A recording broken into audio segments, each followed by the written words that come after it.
Hello and welcome. This is Africa in 10 minutes, where we bring to you top business news as reported on Footprint to Africa. I am Mike Mesikeno and these are the headlines. Tunisia and Canada eye bilateral agreement on investment incentive. And in Kenya, Britam issues 193 million shilling shares for staff bonus. Popularity of smart wearables continues to rise. And in Nigeria, pension firm tasks workers on early planning for retirement. Also in Nigeria, mobile money firm bags ISO 9001 certification. And the news in detail. Minister of Foreign Affairs Kemeis Jinao and Canadian International Minister of Trade Francois-Philippe Champagne agreed at a meeting in Ottawa to bring together experts from both countries to resume negotiations for a bilateral agreement on encouraging and protecting investment, Foreign Affairs Department said in a statement.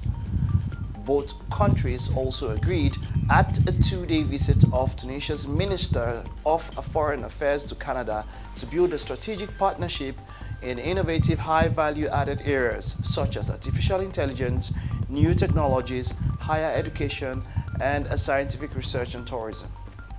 They also expressed their agreements to continue consultations and coordination on issues of mutual interest bilaterally at the regional and international levels, and continued mutual support for both countries' nominations to the United Nations, different international and regional organizations, and its various other structures and agencies.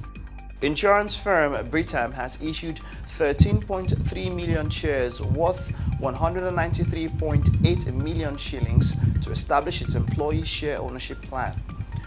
The shares amounting to 0.5% stake being held under Borough Services, according to the company's April regulatory filing of its ownership structure. The Nairobi Securities Exchange listed firm earlier said their SOP will be funded by part of employees' bonuses. Only 80% of the bonus is paid in cash, while the balance is retained and paid in the subsequent 3 years as a deferred bonus, Britam says in its latest annual report. The deferred bonus will in due course be used to partly fund the ESOP, in which employees will be given shares equivalent to the amount of bonus retained. The company's stock-based compensation was established in 2017 and is being implemented this year. Stock-based compensation is seen as a means of aligning the interests of employees with those of shareholders. By owning stock in their company, employees are exposed to the upside and downside of their performance and decisions. Wearables, specifically smartwatches, have been a rapidly growing category, and the data collected is similarly as immense.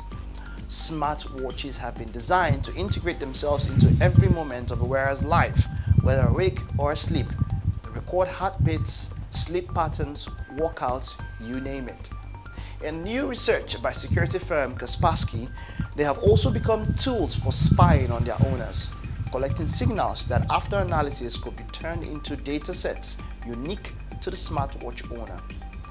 Smart wearables are not just miniature gadgets, they are cyber-physical systems that can record, store, and process physical parameters, said Sergey Loyer, a security enthusiast and co-author of the research at Kaspersky Lab.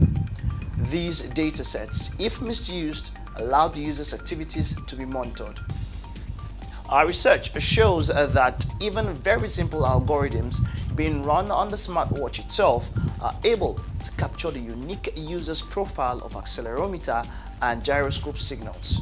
These profiles can then be used to de-anonymize the user and track his or her activities, including the moment when entering a sensitive information.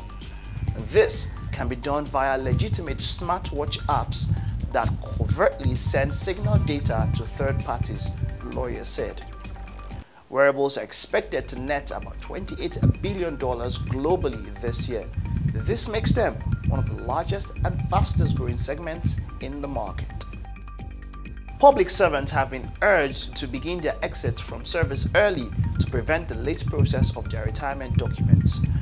The Executive Director, Investment, Stanbic IBTC Pensions Managers Nigerian Limited, Oladile Sotubo, said proper and early planning will address the challenges and lapses in the pension scheme. He stated this in a one-day customers forum for intending retirees in Port Harcourt, the capital of Rivers State. He said delay and late processing of pension benefits have affected a lot of Nigerians, hindered several persons from accessing their benefits before they die. Hence, the need to educate Nigerians on the necessary procedures for early pension planning. The essence of the forum is to sensitize people that are very close to retirement. Those between the age of 48 to 50 people have plus or minus 2 years to retire to start working on the necessary procedures for their retirement. Need to check and ensure that their records with their employers and pension managers are correct. FETS Limited, Nigeria's mobile money transfer company, yesterday said it has secured the International Standards Organization's ISO 9001 quality certificate. The feat is the first for a Nigerian mobile money company to secure prestigious ISO 9001 quality standard based on quality management principles, strong customer focus, and continual improvement. The certificate is overseen in Nigeria by the Nigerian Standards Council and is issued to companies which, amongst other requirements, need to demonstrate strong customer focus and a commitment to continual improvement. Commenting on the certification, the company's Chief Executive Officer, Omotade Odunowo, said the team at FETS has been working since September 2017 to secure this important certificate. It shows that we have a strong commitment to excellence in mobile money services. This ISO 9001 is an endorsement of the products and procedures we have implemented over the years. The ISO 9001 continues a string of firsts for FETS after introducing in 2017 a mobile app in 5 of the main languages used in Nigeria: English, Hausa, Igbo, Yoruba, and Pidgin, as well as being the first mobile payment company to sponsor Lagos Fashion Week. On that note, we draw the curtains on this week's episode of Africa in 10 minutes. Let's take a recap of the stories. Tunisia and Canada eye bilateral agreement on investment incentive. And in Kenya, Britam issues 193 million shilling shares for staff bonus. Popularity of smart wearables continues to rise. And in Nigeria, pension firm tasks workers on early planning for retirement. Also in Nigeria, mobile money firm bags ISO 9001 certification. You can send in questions and make comments and keep up with the news on our various social media channels. Subscribe to our YouTube channel, like our Facebook page, follow us on Twitter, and connect with us on LinkedIn. Visit www.footprint2africa where these stories were called from.